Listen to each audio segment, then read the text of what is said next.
Hi, my name is Maybelline Vega, and I am a current student at George Brown in a program pre-health, knowing that I can expand my knowledge in health science, leading me to my goal as a professional nurse. I know I'm fit for this career because I'm compassionate and I'm good at connecting to people, and I like solving the problems of people. It doesn't have to be medical related, but I just like solving other people's problems and making them feel better. And I can handle stress and definitely work under pressure, which is much needed in this profession, such as nursing. What kind of communication situations cause you difficulty? Could you give me an example? Hi, my name is Mabel, and as first things first, I think communication is very essential to life, and having a good communication skills can build up a good relationship between your friends, your family, your partner, your teammates. And the one factor, and although that's the case, the one factor that I find most difficult is confronting people. I just dislike confronting people because disagreeing and having to confront them about negative factors in front of their face, I'm just afraid that it could spark up an argument. So I just, to be on the safe side, I just go with the flow and just agree, even though I disagree with an opinion, for example.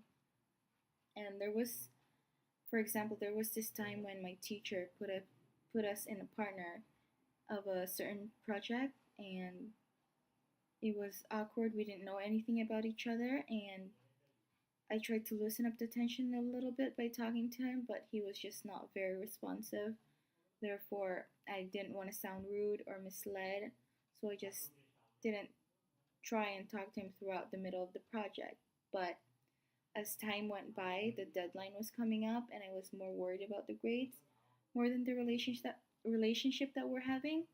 So I gathered up all my courage and worries and tried to confront him that this project is a really important part of the subject, and if there's anything I can do to work this out, I would gladly do it. So what he said was that he was just not sociable, and so what I did was non school related. I just invited him to hang out with me for a coffee or just in general hang out with me. And bit by bit, I just realized that there was so much that we don't know about each other, and starting up a project that was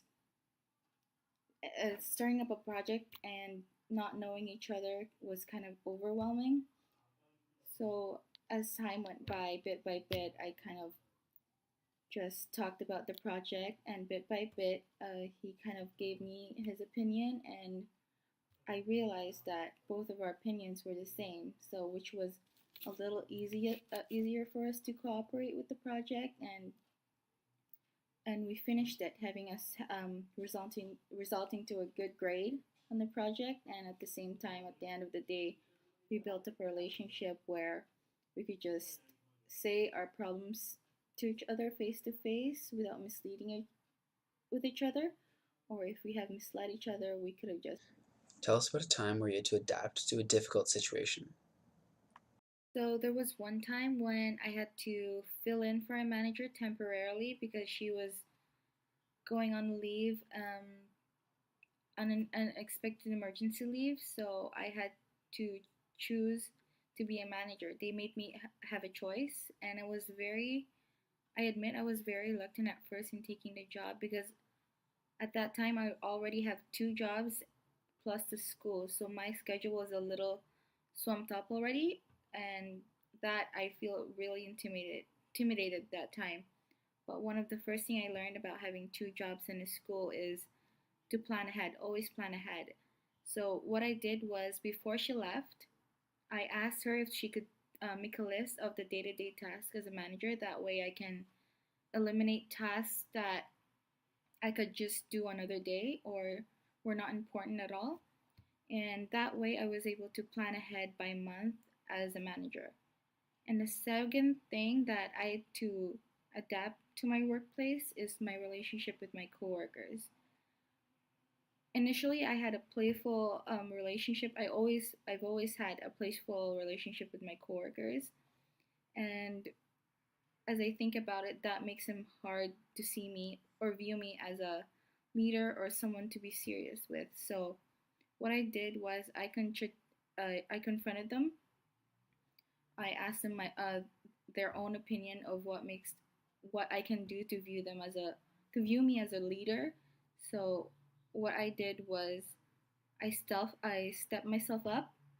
I made sure that everything's okay on the floor. It's a fast food restaurant, so I made sure that every morning shift is stocked up and I was ready to go. And I've always complimented them because fast food workplace is very stressful and compliments are very appreciated in those stressful moments.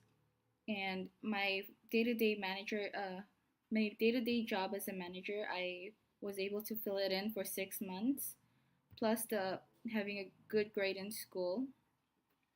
And a few months later, although it was just temporary, a few months later, I was pulled back in the role as a manager permanently because of the work I've experienced and the work that I did at that time.